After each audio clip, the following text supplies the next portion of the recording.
Hello, hello, ladies and gentlemen. Hopefully my voice is not completely desynced, or if the audio is desynced, please let me know. But we are here, hopping into game number 1 of these two players, joined by Rapid. Spawning up here in the top left-hand corner of the map, we have the red Protoss player. Give it up for Ting's Neeb. Dun, dun, dun, dun, dun, dun, dun, dun, dun. There you go. Making it epic, man. Making it epic. Do you want to take away the second player introduction? All right, spawning in the lower right-hand corner of Abyssal Reef in the blue is Team Expert Scarlett. Whew.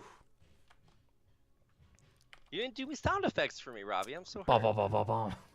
Hey, there we go. I'll be on point for game 2. You know, this we just impromptu decided to do this, so our casting synergy needs a little bit of work, but it's a work in progress. So this is the winners finals set, if I'm correct, right? Mm-hmm. Yeah, this is the winners finals from WCS and a challenger for season 2, and I think both of these players basically went through the bracket like more or less undefeated. Uncontested, I think, is a better way of saying it. Just because, like, even if you do drop a set, it's like, oh no, I lost a game of StarCraft, and well, here's where we find ourselves. So winners finals. This is the actual game number 1, and it's Scarlett versus Neeb. These guys have really kind of fought against each other over and over again for as long as I can remember in the recent WCS history, and it's just so cool to see them meet up not only here but also many other times previously. Yeah, absolutely. And I think there's just like a really cool relationship. I know that you, Rapid, as someone in Korea, you've been to like the obviously like the base trade house, or I guess even before that when Neeb was actually around. Scarlett and Neeb were pretty good friends. They would hang out with each other a lot. And I know even Scarlett has said herself to me, like, she looks at Neeb as a younger version of herself. So it's always really cool. It's almost like a mentor versus mentee kind of relationship that they have going. Well, I can really see the resemblance. I sometimes get them confused myself, and they even sometimes play the same race sometimes. But this time it's different. And for Scarlett, just to touch on like actual tiny little bits of StarCraft, this is I guess a pretty standard hatchery timing. But what's not standard is a cool little pylon going down at the third just to make sure it's a little bit more annoying if she wants to take that expansion. Yeah, and of course she does want to take that extension, so she's going to work away on it with a Ling. She will eventually be able to take it if she opts to, but Stargate coming out behind this for Neeb. I feel like this has been a pretty typical play. Now, I'm actually really curious what your opinion is on this, Rapid, but I feel like a lot of Protoss players, ever since the charge buff, being that charge costs less now, or 100 less gas, 100 less minerals, a lot of Protoss players have been experimenting with this buff in the North American, the European scene. How do you feel about how things have been going in Korea? Because I know that Neeb is kind of actually willing to play more like a Korean Protoss sometimes. So I remember when the patch dropped over here. I think it was the day before or the night before a GSL day, and we just started seeing a bunch of wacky stuff. And I think a lot of Protoss players just get the upgrade kind of as if it's for free. Maybe if they even wouldn't get charged, now they just do. I think the bigger thing, at least that I'm seeing as a difference here, the Stargate, a lot of times you'll see double oracles, and I think that should be pretty cool to see if Neeb decides that strategy. Yeah, but I don't know if that'll actually end up panning out for him. He might need the double oracles, because Scarlett, she's actually calling me out in the chat right now also. She's saying like, oh, and he says that of course she wants to take a third. He's not prepared for this, because she is just flooding out nonstop Ling. She's looking to try and cancel a third and do some damage, but Ling drops also happening in the main base, even if there was not a third. And there's enough Zerglings to take out the Adepts at the front. Now, a pylon queued there at the front, and right as these queens drop on top of it, that means that the rewall will not be possible. Oh, man. Queens also making it so difficult to actually take out a lot of the core of these units. Adepts getting chased all the way back home, and like you were saying, the pylons are going to be really important. There were some more pylons thrown down, but there's only one pylon left now, and this is for all 3 of the gateways. And this is what happens when you wall off at your natural instead of building things your main. I mean, you kind of have to do it, but I mean, Neeb's not prepared for these memes, man. Oh, God. No, Neeb is not prepared at all. The Queens, they don't even have to take out these Adepts. They're just buying time with transfuses, soaking up the shots while the Lings do the devastating amount of damage. They've already actually killed one of the depowered gateway units. And Scarlett takes victory in game number 1. Wow. So That was not what I was expecting when we hopped into that first game. I was expecting some epic back and forth, like Scarlett macro games and stuff, Ting, Neeb, Yeah. but no. So, it's always kind of interesting to me. 'Cause this is WCS America, right? This is where Neeb currently is. Scarlett's playing from Korea, and so obviously the latency is a little bit of an issue. And I feel like a lot of times, because we had players like Petit Drogo earlier was playing in WCS, or he was trying to get Challenger in WCS Europe, and Korea to Europe is actually really, really difficult to play. And he was just saying that really affected his strategy when he was trying to play on 350 ping to Europe. So I'm not sure if that's necessarily exactly what's going into this. I was watching Scarlett's stream the other day, and it seems as if that could have had an effect. But also, a lover of memes just like myself, gotta give a little bit of a shout out to seeing those in before our eyes unfolding in a WCS Challenger Winners Finals match. Pretty beautiful. I mean, that was a pretty epic meme from Scarlett.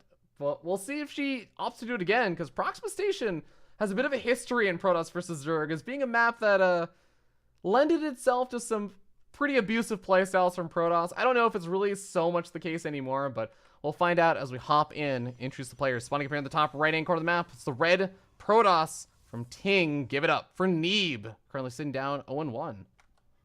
Dun, dun, dun, dun, dun, dun, dun, dun, dun. All right, there we go. I did the spectator thing where I run the camera around and zoom in, Boom. just in case there's anybody standing behind me. All right, his opponent. Never mind, I got them mixed up. I was like, well, red and blue, how does it work? His opponent down in the bottom left-hand corner of Proxima Station in the blue, representing Team Expert. It's Scarlett.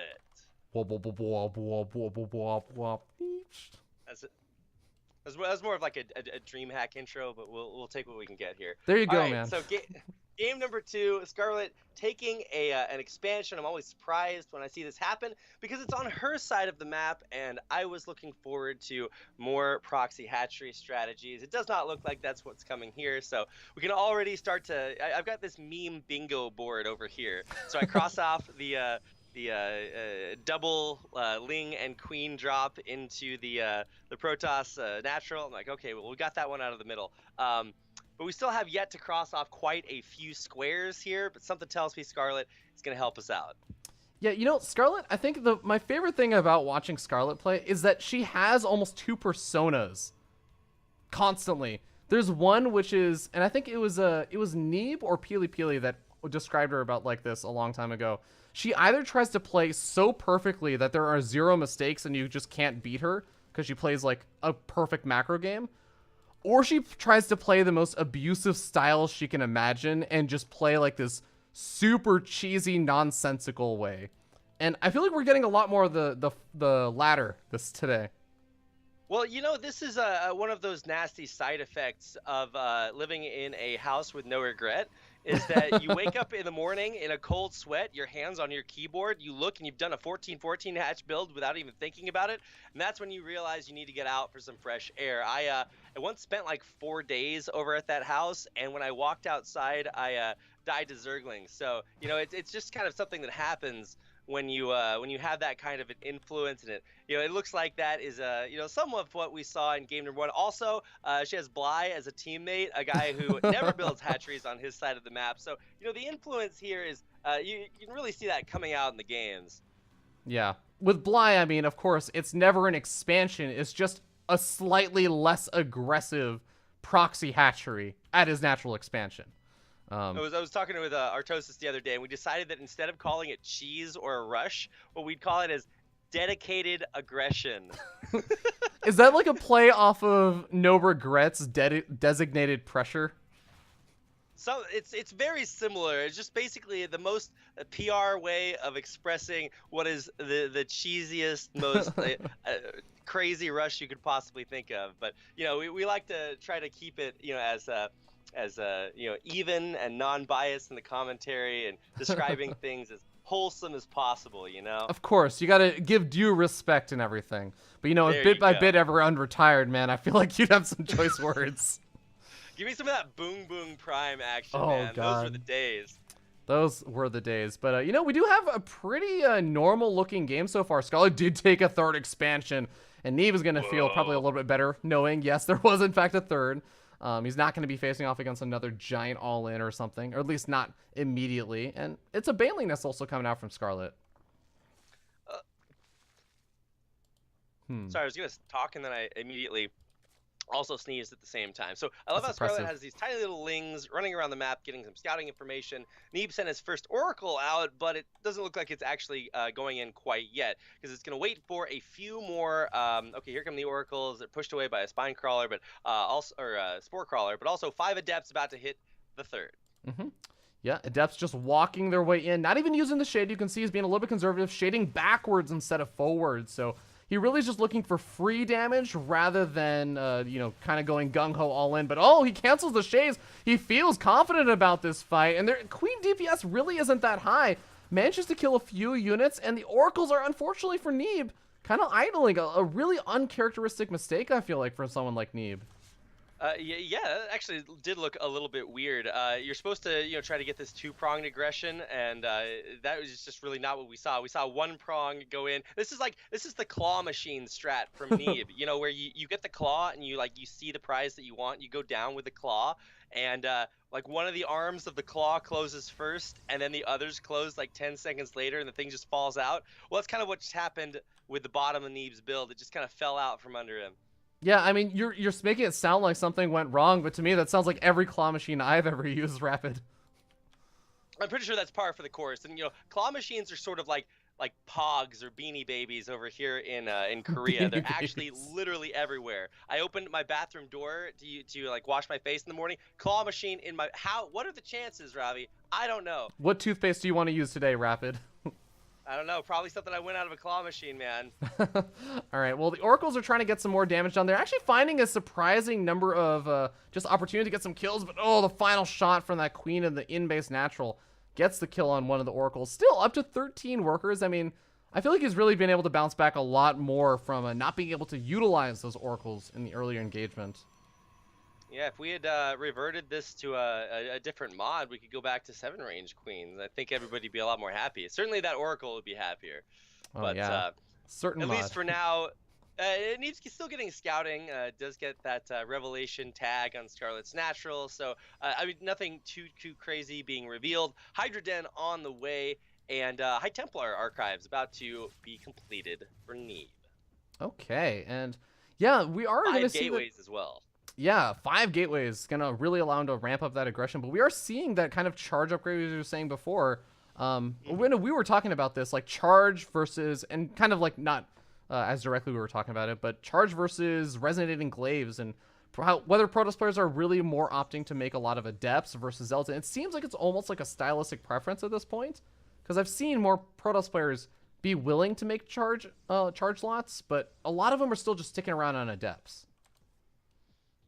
Yeah, I think the cool thing about mixing in charge lots with Adepts is that you have a lot of layers to put in front of things like your Immortals, like your High Templar, because once you get through the charge lots, which are automatically going to be at the front, then you have to hit the wall of Adepts, which is either there or shaded on top of your army, and then you haven't dealt with, you know, the High Templar. They're putting out storms with the Immortals in the back, and it's usually a pretty good sort of It's like a Taco Town build where you have one layer and then you just wrap another layer, and sooner or later you start to feel pretty good.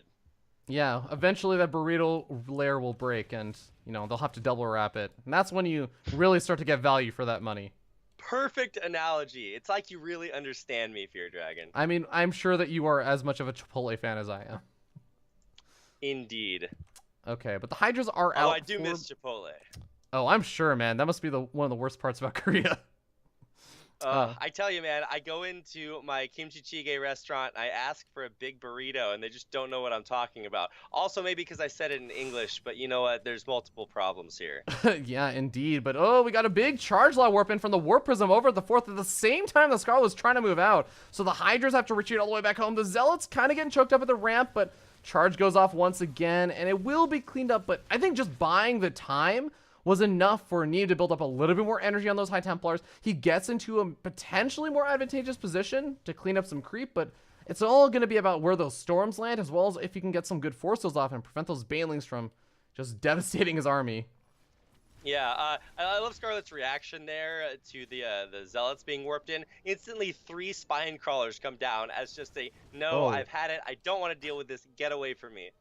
Yeah, and I actually really like that response. It's going to make it so much harder for that kind of Warp Prism harassment to feel successful. It's just a frustrating feeling when you're like, oh man, I want to get some damage done, but literally nothing I throw at you is actually going to work. It's never going to be cost effective. Looks like Well, here we go. 10 more charge lots getting warped in. They're going to come from the other side, which has those foreign crawlers, but it does have a bunch of banelings, and that will clean it up. Yeah, but Neeb's still making some good progress on the other front. His Archons are actually taking a lot of the damage at the front. Ling's getting taken out, ton of storms being thrown down, and the immortal count is just not decreasing rapid. Oh my god, look at how many storms does this guy have? This is like, I don't know, 5 months from now in Korea. It's just going to be raining all the time. And for Neeb there, perfect unit placement as well. He had everything in the front. The Immortals and the High Templar in the back. They got off, I think, 9 storms. Oh my Something God. crazy like that. And I mean, we're just trading memes back and forth right now. It's like, how many storms does Neeb to win? The answer is always 1 more. Yeah, just barely short of being able to push in, but I don't even know if he's going to need any more storms. Warping in the main, though. Big Zealot harass, and this is going to get a decent amount of damage, and there's not a lot there to defend, except for a few banelings. Yeah, only Immortals left at the front, though, and they are trading versus Hydras, and Immortals can trade okay. Some nice micro also coming out. Seems like he will win on the engagement, but the fact that all the warp-ins happen in the main base, it's definitely working out. It's paying dividends, but it does mean his Immortals are barren. Storm on those drones kills 9, 10 drones, 11 drones with that High Templar. Oh my god. Oh god. I don't even know where this High Templar is. Has 18. Well, the Zealots are starting to get cleaned up. The Hydras are eventually kind of clearing the way, and Scarlett is down to just 50 workers, which is kind of okay because she's sort of getting mined out of her main base, and she's got mutas on the way, which can really turn the tides of this game, but Neeb already has a single Phoenix out, and I think, how many Stargates does he have? It's just that original one, right? Yeah. Okay. But I don't even know if Scarlett can really produce enough mutas to even contest 1 Stargate worth of Phoenix production. I think the big thing about the mutas right now is that they've killed off that pesky warp prism, which has gotten, I think, 4 warp-ins so far. That have been super annoying to deal with for her. So finally taking that out. There's another one coming down at the 6 o'clock position, all the way into her base. So if the mutas don't scout that one out, this could definitely get the same amount of damage done. Oh man, I don't think Scarlett's gonna see it at all because it's just barely evading vision with the spawning pool and everything else. And Scarlett, where are the mutas sitting right now? There's 4, but they're on the other side of the map. Oh boy. And more drones are going to end up falling. Scarlett, who just re-droned this mineral line, is going to end up losing so many more. At the same time, the storm's coming down at the front. And Neeb seems like he's pushing in, potentially for a victory. GG is called. Wow. I actually pressed the return to game button because it's just kind of impressive for me to see that, Scarlett's got, 2 bases totally fine, up and running, but it's the Zealot warp-in in the main that kind of throws things off kilter, and with the rest of her mutas across the map, there's just not a whole lot to deal with this. So many Archons, so many storms, and the weather forecast is victory for Neeb. Yeah, Scarlett losing as many drones as Neeb lost Zealots that game. If that did not do justice to exactly the situation. But yeah, it's going to be tied up 1-1 now in this best of 5. And I love me some good old spicy memes. Really good, Zealot charge usage there for Neeb. I feel like maybe even regular Zealots would do just as well, but the charge just makes them look cooler while they kill all of Scarlett's drones. And of course, Psystorm, what could possibly make you a cooler person than using that ability to kill everything the Zerg player has? Yeah, absolutely. It looks like our next map is going to be Odyssey, as we get ready to hop into that. Really kind of interesting game. So like first game obviously was a bit of, you mentioned it before, throwing a few memes back at each other. Scarlett taking the early cheese win versus Neeb and kind of just catching him a little bit by surprise, right?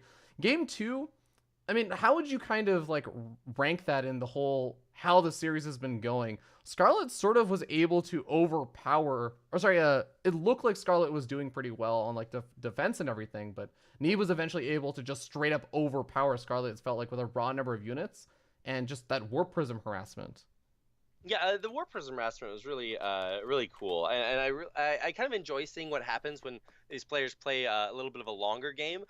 For Scarlet and a lot of times Zerg players, if you leave them unharassed too long, they just get up to this critical mass and roll you over. But for Neeb, as a Protoss player, one of the great things you can do is just allow a bunch of High Templar to build up an insane amount of energy, and then storm your way to victory in great justice. So I think that's what we saw in game number 2, and that brings us to game number 3.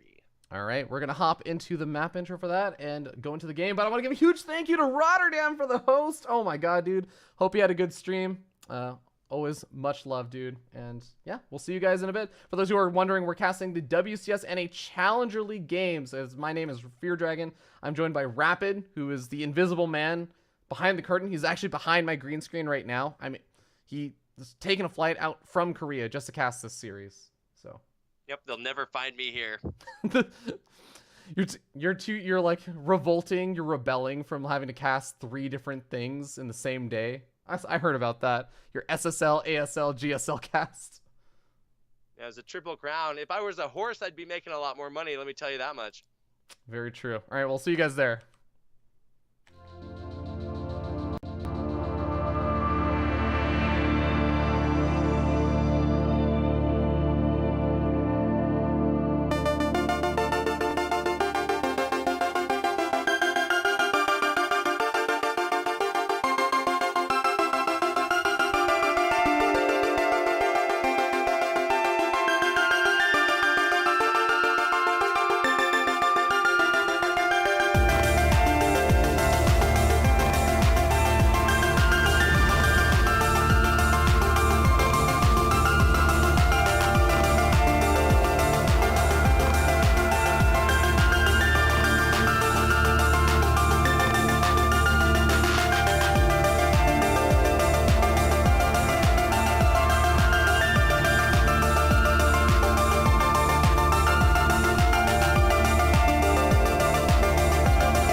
All right, here we are in game number 3 as we start down in the bottom right-hand corner of the map. Top the red Protoss player. Give it up for Ting's Neeb.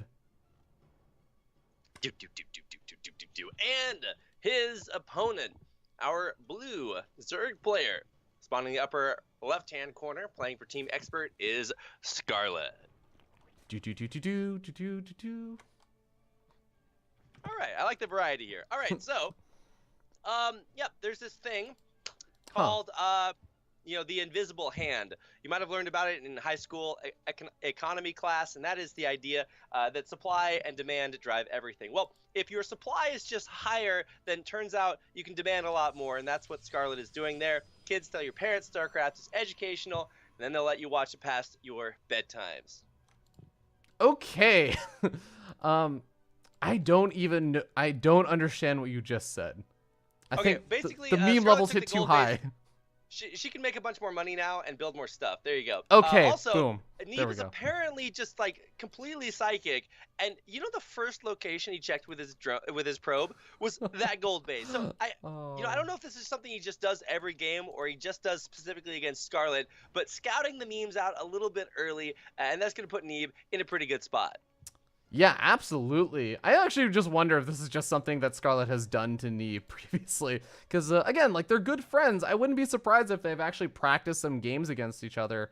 Maybe Neeb practicing with Scarlett in preparation for, like, GSL qualifiers or something, and she's been taking proxies on the gold bases or something. But either way, how do you feel like he needs to react to something like this? So, if you scout it this early, so if you're going for like a forge wall up, then you just like go cannon it, and then they get really sad. But we don't really see that quite as much anymore for reasons that In Control get the front page of Reddit for talking about. So I think for at least right now, there's maybe not a whole lot you can do about it. I think the real weakness of having the gold base way out there is that it's way more difficult to defend because it's so far away. It's not connected by creep. So I think that's probably what Neeb should look at punishing. And he's going to go into the Stargate tech, and having 2 locations to harass will make it a little bit more difficult. Yeah, and he does shade over to that other expansion, the normal natural expansion, and sees that it has finally been taken. There's 5 lings in his base right now, Oh. so this is what he's really going to have to worry about. Yeah. Stargate is actually going to cut off the retreat path. This is a full wall in, so... well, who's really trapped in with who? Looks like the Adept is going to get possibly taken out, but does go down with a fight. Takes out a couple of lings on the way. And a lot of lings at the front as well. Looks like Neeb has enough of a wall and should be okay, but still might end up losing some more Adepts. I'm worried about unpowering that Stargate. Oh. It looks like 2 Zerglings will not be able to take out that pylon before the Oracle pops out. He actually needs to kill the Zergling. Oh. With the Oracle, he's not going to do it. The pylon will fall. Oh my god, that's so frustrating. There is another pylon over there powering that Stargate, but even the Oracle makes his way over the natural and uses the energy to try and take out some of these lings, but the wall is knocked down.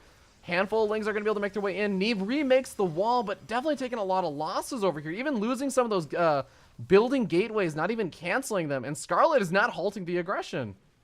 Well, the problem behind this is that Scarlett, even with the gold base, only has 19 workers. So that is a fairly low drone count there for your Dragon.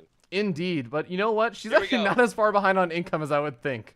Only about like 400 to round- 500 minerals. Round 2 coming in, a full overlord drop, and even more coming in. This is the no regrets special. You fail to break the front door, maybe you get a little bit of damage done. It doesn't matter. You're going to elevate more lings right inside their base. Indeed, that is exactly what has happened. However, it is still not lessened the disparity between Neeb and Scarlett's workers.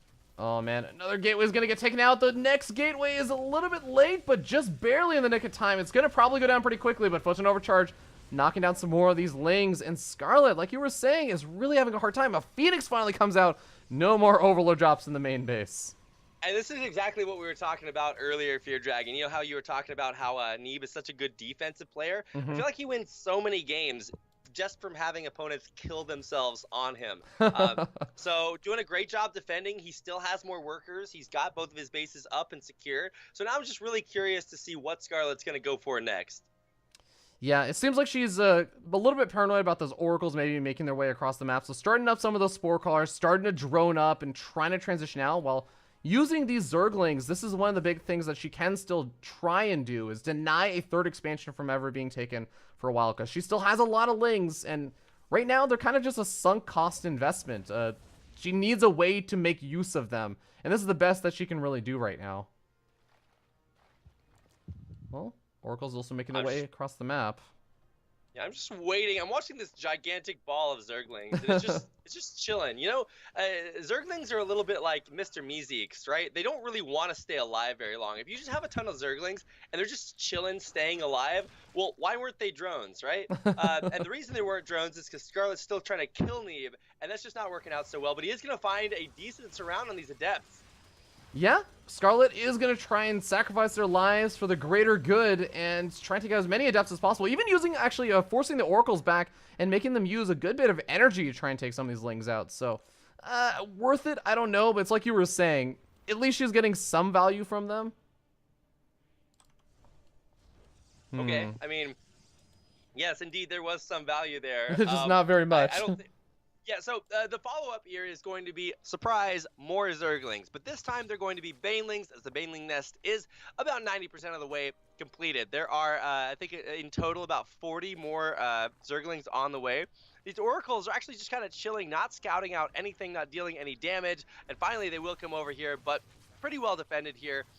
This is going to lower the worker count even more. There's Neeb is almost doubling Scarlett in workers, but that may not matter, Fear Dragon, because there are Banelings and Zerglings on the way. Oh, and Neeb is moving out at the absolute worst time. The Shade finishes up too, so he's going to be even further away. Pylons immediately get Bane busted down. A couple of Banelings going to try and make their way, okay, to the Nexus. Not the most useful place to be, but still, Scarlett also has some Lings and Banelings on the outside looking to go to the 3rd. She's going for the double whammy.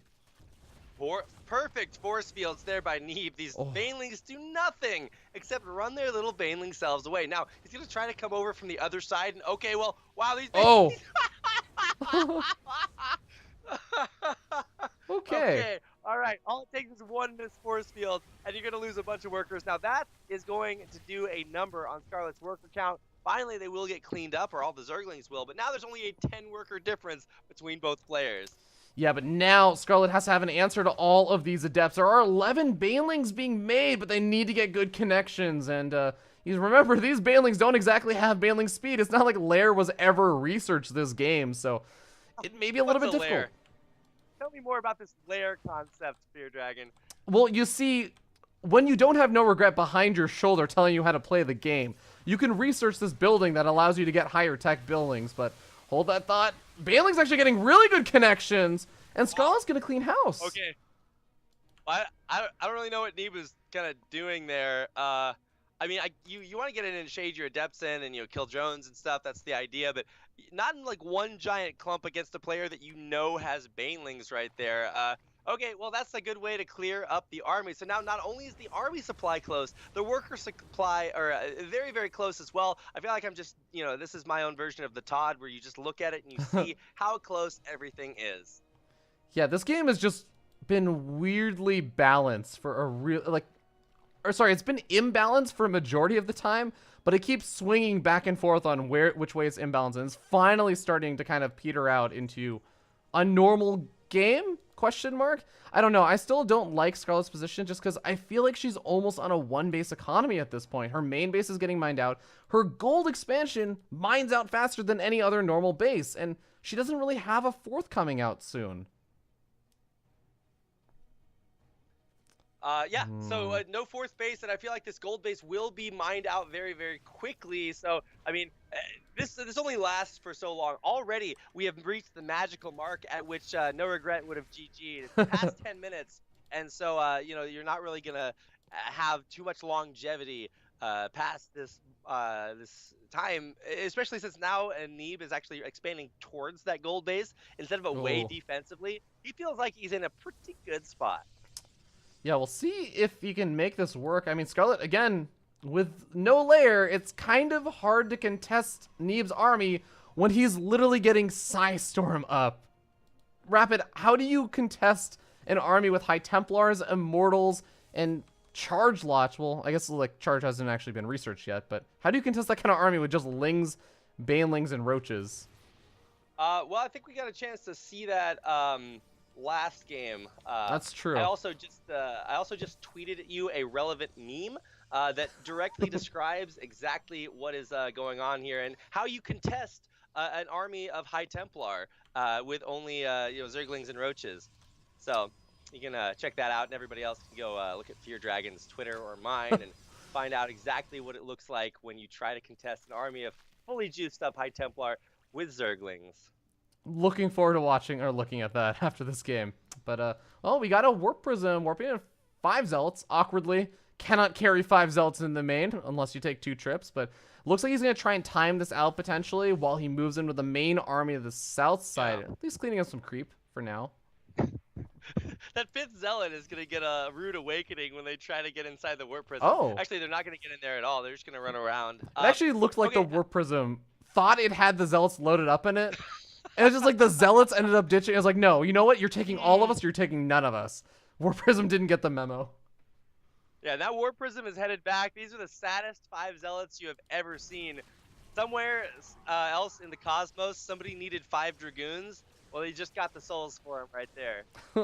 That's exactly what it was. Neeb was trying to reinforce to the other Protoss somewhere else out there. I don't know. Maybe Stats was calling in on his name. Well, Stats needed a few more than just 5 additional stalkers yesterday, so these are a little bit late, but at least we get a chance to see them here in the winners finals. Okay, well, a lot of banelings being made. Scarlett finally getting her lair. Oh my god, this is a 12-minute, 15-second lair. The good old 13-minute lair. I love it. Nothing spicier. And look at these oracles. They're just hovering over Scarlett's entire army. Like, oh yeah, there's some stuff there. Imagine the difference between being an Oracle pilot and a Zealot, right? So the Zealot's down there on the ground. The Zealot's gonna get beat up 10 ways from Tuesday, and the Oracles are just chilling. They're just like, oh yes, down there, the little people and the Zerglings and stuff. So that's what it looks like. It's just like me when I walk around every day. God, and well, the weather balloons continue to revelate down where to put the storms, and Neeb does pretty well with them. Eats a couple of those corrosive biles, but at the end of the day, I'm sure it's pretty similar to whatever you tweeted out at me. It's not even close. Yeah, that's what happens when you try to fight an army like that. You make a small misjudgment. Now, Neeb definitely getting the better part of the fight. He's morphed his used up High Templar into Archons, and he still does have a couple of High Templar with Storm. So this is going to be a lot of Storms, a lot of big beefy Archons, and of course those Immortals, which survived the fight as well. All right, Scarlett is on her last couple of units, and as Todd would say, look at the supply. It's 70 up, and Neeb takes game number 3. Apparently my sound effect is very late, but he does take the victory. There we go. All right. Wow. That's what happens. Is completely mine out the gold base and then have to get a lair at 13 minutes. So yeah, I mean, it looked really like a good idea. It's kind of a similar idea to game number 1, where Scarlett would attack from 2 different points with early Zerglings, and then maybe even drop them in later on. Very surprising. And Neeb actually did take a lot of damage from that, losing a ton of drones to Banelings running in. And so, I mean, there was damage done, right? But there's, like, if you don't have a lair, if you don't have any tech or upgrades behind that, you kind of just die there. So you know, inevitability prevailed, and justice, you know, it was you know, the force of the day here. So Neeb wins that game, and it's going to go up 2-1 in the series. Yeah, and that brings him to match point, as one more game means that he would have moved on to the grand finals of WCS NA Challenger. And of course, if you do know the results, please do not spoil them in the chat, in case anyone did for some reason miss at WCS NA Challenger. For some reason you missed those epic games. Like, I actually missed some of them because I was at a wedding. So don't spoil them for me at a minimum. All right. Well, how would I think the real question here is, how did you like my meme? I loved your meme. It was quite great. It is a small kestrel trying to steal dinner from a Harris hawk, which is much bigger. And the caption is, "The risk I took was calculated, but man, am I bad at math." And I feel like this describes my own life in many significant ways. Yeah, let me actually see if I can just, like, pull it up on here really quickly. It's exactly what happens when, as a Zerg player, you're like, all right, guys, I made a bunch of Zerglings, I've got some Roaches, I've got some Banelings, and I'm just going to run on in there. And then you walk up the ramp, and there's like 10 High Templar, Immortals, and Zealots at the front, and you're like, It was at that moment she knew that at some point, you know, she had made a mistake, or in this case, was slightly bad at math. Yeah. Unfortunately, it seems like Exploit does not want to cooperate. I'm literally just getting a black screen whenever I try and show it, but we'll leave people to go check out and maybe even follow Rapid for the extra memes if they want that spice. But I think we're hopping onto Ascension to Ire for game number 4. We'll see you guys there.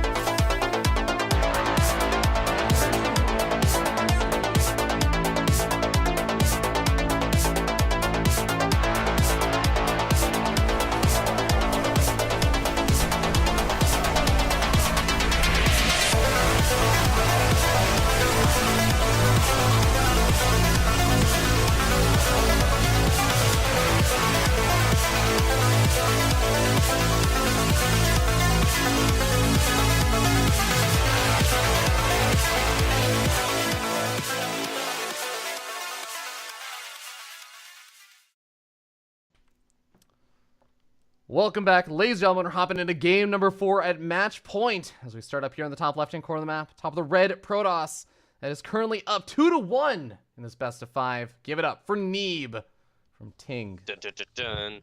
Anytime you talk about things being on match point, I expect this to be the Brood War map, but instead it is Ascension to Ire, and Ascending to Ire on the other side, on the lower right-hand corner in the blue, is Team Experts Zerg player Scarlett.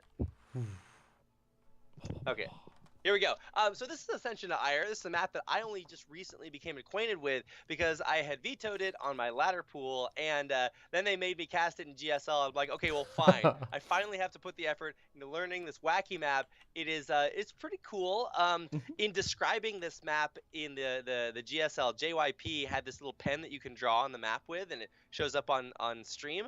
And he was describing this, and he managed to find some way to analytically draw the picture of a face with like a nose and eyes and hair and everything on it. And I'm like, okay, well, I can't really see that when I look at the map, but at least the effort was there. So there are memes baked right into the map itself, and he was able to discover them. But what has been your impression of this map, Ravi?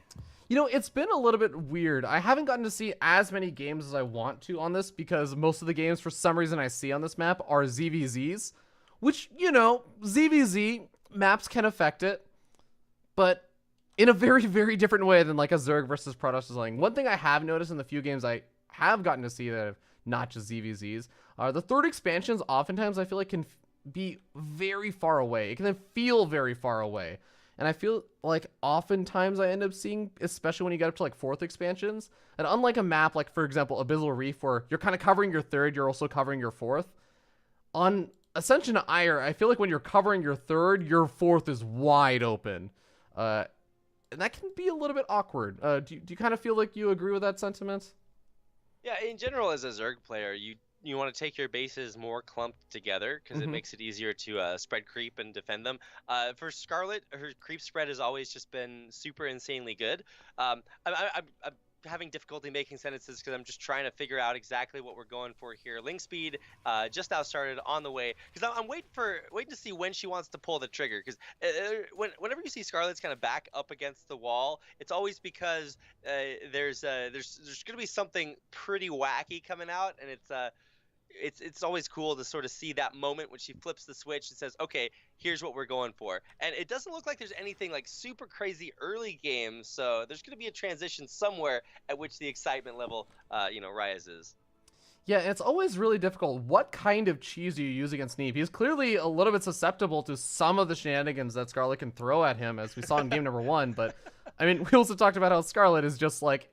Neeb is just an impenetrable fortress sometimes. Okay. Yeah, very impenetrable, very fortress, much Protoss, kind of stuff like that. The Zerg player, though, I mean, as long as you're able to just hang back and defend, or at least get the scouting information to see what's coming your way, I feel like Scarlett has been very good defensively in that regard. Sometimes you can stretch her a little bit thin, and it gets too annoying to clean everything up everywhere you want to go, with adepts shading around and oracles everywhere. So, as long as that doesn't happen and you don't get into like these really, high stress, oh my god, I have to defend 18 different places at once situations, I think it'll be okay. Still the same opener for Neeb, going with this, early Stargate. I think this is almost unanimously the build that you see Protoss players go for nowadays, either with one or more commonly 2 oracles, at least in Korea. Yeah, I mean, the oracles just give you so much control. It's useful for defending against giant Ling all-ins, as I think we kind of ended up seeing a little bit of in one of the previous games. But even just being able to continuously revelate and keep an eye on your opponent, seeing what their teching is looking like, see if they're taking fast expansions, and be able to abuse that is so unbelievably useful. But I really Revelate. I like it. Ooh, I really like the one extra thing that I've seen more and more Protoss players doing lately also, which is they go for the double Oracle, but then they just add on exactly one Phoenix and just go Overlord hunting with it. Yeah, I actually noticed the same thing too. It's kind of comical when in the late game Protoss army, there's a bunch of Zealots, Immortals, and Archons, and one Phoenix. I'm like, yeah. These Adepts, though, getting caught on the map, only one escapes to tell the tale. And the Oracles are also there. One Oracle sitting at 1 hit point exactly. So, not a great trade for Neeb. Yeah, I mean, it was pretty good of him to save that Oracle, but at the same time, great job by Scarlett to get out there and catch the early Adepts. If you can do that, that really just takes so much pressure off you, because you don't have to worry about having your Zerglings at home, running between all of your bases and trying to catch them and their shades, and it allows Scarlett to put on a little bit of pressure to Neeb's third base. Yeah. Oh, Neeb might lose that Oracle. Oh, God, it gets down to almost no shields once again, as he was busy trying to overcharge against the Zerglings on the other side of the map. It's a little bit ridiculous to watch the fate of this Oracle. It goes down to 1 health, and then it goes down to 1 health and 5 shields. And you're like, okay, all right. At some point, this is just too stressful for a little Oracle to handle. It's like it's an Oracle from a MOBA, and it has one of those random like skill talent tree things, which is like you cannot take a critical wound, you can't go below 1 hit point at most. I think you're talking about a focus sash. Yeah, you know what? This is probably some D&D Oracle, okay? This guy he's got it. He knows all the random talent trees and everything. He's specced out perfectly. You bring out the focus sash against Sasha.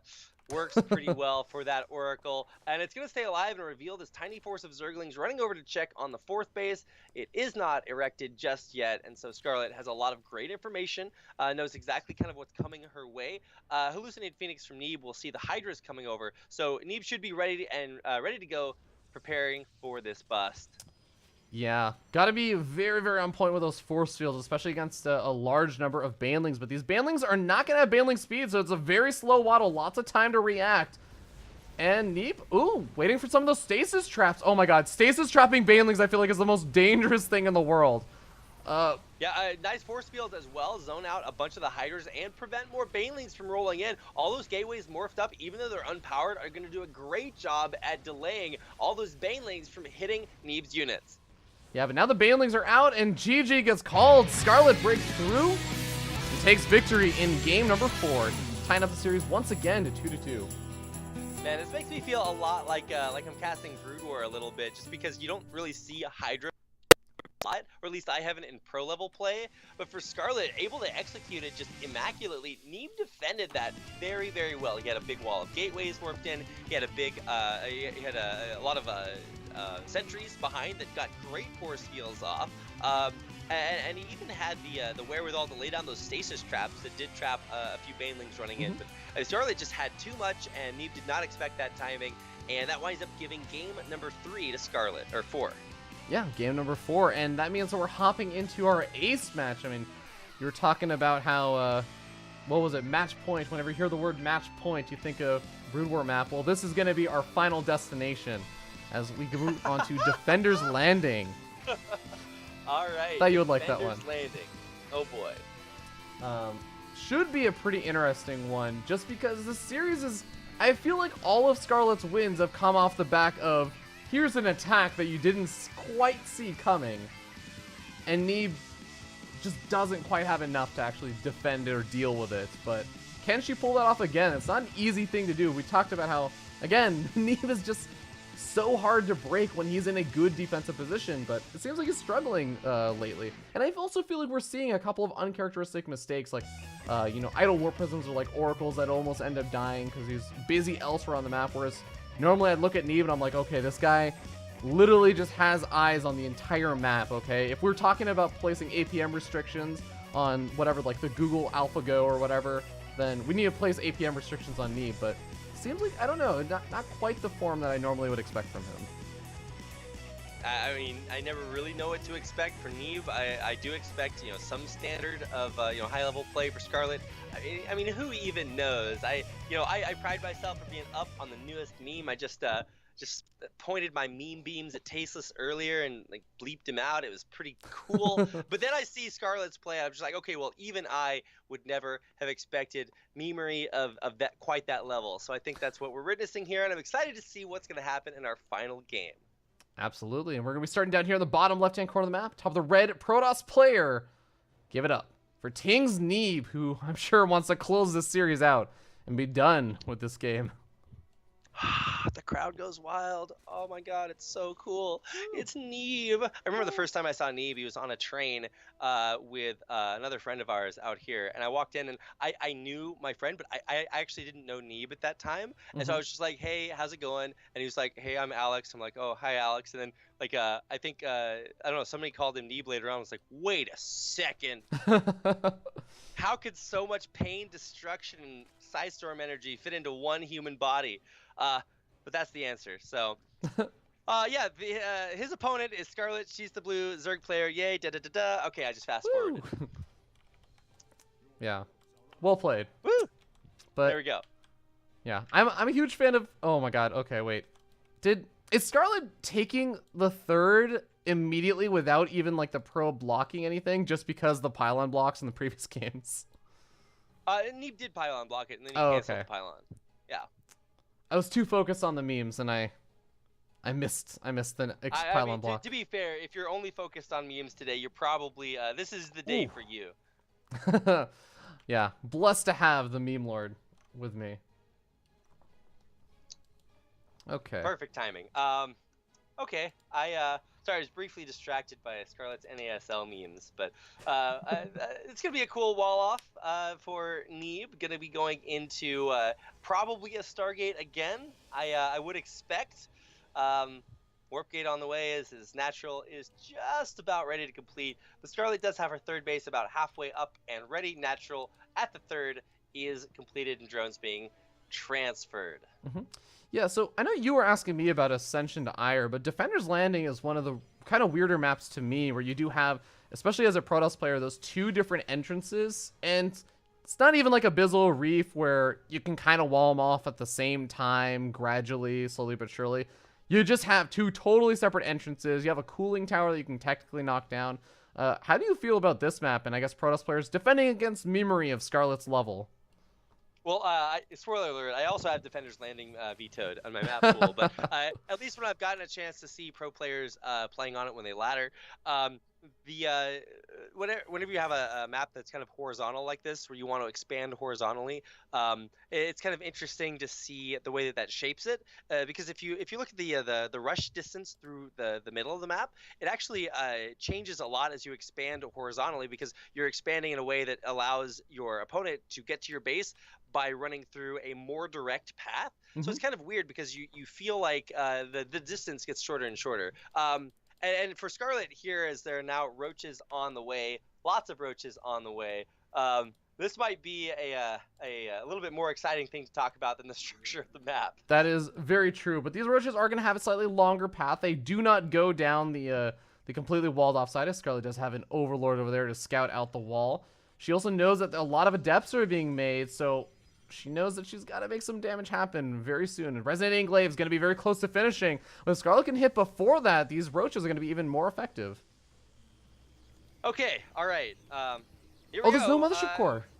No, there indeed is not. No overcharges will be coming in. The warp in just about to finish. Probes being pulled off the line. And Neeb probably not quite ready for memes of this caliber. Oh, God. And now the roaches are in. The one Ravager is going to have a hard time taking out that Mothership Core, so we'll be able to whittle away at this army slowly but surely. But Photon Overcharge does get taken out. All the workers are starting to fall, and it seems like Neeb still has a 10-worker advantage, but that worker advantage is disappearing very quickly. Oh, Indeed it is, Fear Dragon. Many things are disappearing pretty quickly. Much like Neeb's chance of this series, it all comes down to that. All the skill, the training, every bit of preparation from Scarlett and Neeb is channeled to this one moment where it doesn't matter, because Scarlett runs roaches into his base. Yay! Victory! Scarlett wins the series 3-2. I know everybody was really excited to watch that series as it was on broadcast. This is what you were missing out on. Yeah, and the spoiler alert, of course, for everyone. This is like my spoiler warning. I'll hold up my finger as long as I'm doing this. If you don't want to know about the results of the rest of the WCS for NA broadcast for Challenger, then unmute once this finger goes down. But 3, 2, 1. Okay, spoilers incoming. Scarlett ended up facing off versus Neeb again in the grand finals, as Neeb played versus Jon Snow. Ended up defeating him 2-1 in a close series. And Scarlett ended up 3-1ing Neeb again, defeating him. And it just goes to show you that Neeb finally showing a little bit of mortality, and Scarlett just showing new levels of memory. No regret. I actually think, like, we joke about it, about like no regret rubbing off on Scarlett Rapid, but I think it really is the case. Yeah, I feel like, when you get a chance to come over here eventually, Fear Dragon, you'll finally get a chance to experience that in all of its, blatant glory. Let's put it that way. Either way, it's a sight to behold, and you can already see it coming through in not only this series, but in the grand finals. Yeah. All right, but ladies and gentlemen, that is going to be it. Those are all the unbroadcasted games except for one series that I got that I was that I wanted to broadcast, I guess, or show. The other series, I'm going to try and pester the players more to try and get. Some of them didn't want to share them because I had to ask them for the replays, and they were like, no, I played so badly in that I just don't want to share. I'm like, but you won. I was like, but I played so badly. I'm like, okay, fine. But hopefully we'll get some more non-ZVZs and I'll be able to do this again. But thank you, Rapid, so much for joining me. I know that you've had like a hell of a last couple of days just casting like an absolute madman. So thank you for like just joining me on this kind of impromptu thing. It's okay. I finally got over my flu. Artosis told me how to go to this like one random hospital, and I made it. And they gave me like the most high-powered medicine I've ever experienced. Literally put it in my body, and now suddenly I am here with you. And so it's not only good at curing flus, but also teleporting me from there to here. And tonight, if you can't get enough StarCraft, Bisu is facing off against Soulkey in the ASL 3rd, 4th place match. So that's what I'll be doing later on tonight. I'm going to head down with young Brendan Valdez to the opening day of LCK. That's happening in a few more hours. So there's just esports everywhere. Yeah, there's an insane amount. And man, you're really making me question if I should take a nap to stay up for BC versus Sulky now. Well, if you want to take a nap for me and then thereby impute some of your restedness on my body, I would be infinitely grateful. However, much like winning best of 5s against Scarlett for Neeb, the technology just isn't there yet. Well said. Well said. But I also want to give a huge thank you, by the way, to all the wonderful people that ended up hosting and everything. We had I know Rotterdam hosted, I know Maynard hosted. I know we also had some resubs from Sunny and stuff. Thank you all so much to everyone that tuned in. And also thank you to all the players, including for example, Scarlett, who actually stuck around and watched your games. And I actually I want to give a huge shout out to Scarlett, because not only did she do that, but she was also asking me okay, when are you gonna do this? I actually kind of want to come watch and talk about the games and make fun of the fact that you're gonna get everything wrong. She didn't actually do as much of that. She did a little bit of that, but not as much as she could have. I definitely got a lot wrong, but yeah, thank you guys so much, and thank you to everyone that tuned in. Rapid, do you have any kind of final shout outs you want to do besides shouting out ASL and everything? Where can people find your memes? Because I heard that you have a pretty awesome Twitter. I do. I am most concerned that people favorite, and retweet the meme that I tweeted at you during this broadcast. I think it has a lot of potential. If I were on /r/meme economy, it would be way up there. So get it while it's hot. If you want to go check out myself on Twitter, you can find me at RapidCasting, tweeting memes all day long when I'm not casting or sleeping, which I do as little as possible. So thanks to Fear Dragon, of course, for having me on, and for being such an upstanding member of the community to broadcast all of these unbroadcasted WCS replays so that we, the people, can see the glory that is StarCraft 2. Indeed. And I was telling Rapid before, I have very selfish reasons for wanting to do this, because I just wanted to see the games myself. So I was like, well shit, I'm just going to do it myself. But all right, hopefully I might be able to do this again with EU Challenger, ? My relations with EU players is not as good as I have with the NA players, so we'll have to see. Maybe I can convince Wardy to do it, and then Rapid can join him for a meme cast or something. But yeah, thank you all so much for tuning in. We're gonna find somebody to host. My policy is I will host somebody, and I always ask that people stick around for a minimum of 3 minutes. If you're looking for another stream, watch them for 3 minutes. And if they don't impress you, I totally understand. You can move on and try and find something else. But if you find someone else that you like, then hey, you just found another awesome content producer that you can now enjoy for the rest of your life or the rest of theirs. Hopefully, whichever one is longer. But yeah, enjoy, and I'll try and find somebody to host. Take care, guys.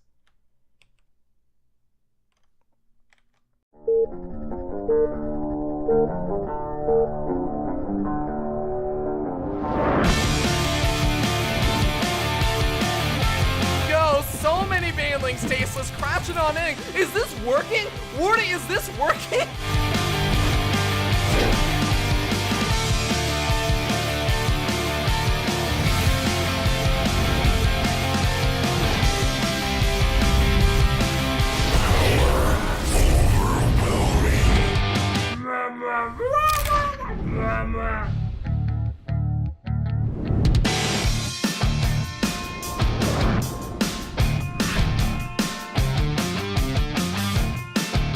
David Kim in the Darth Sidious outfit. He's like, good, let the hate flow.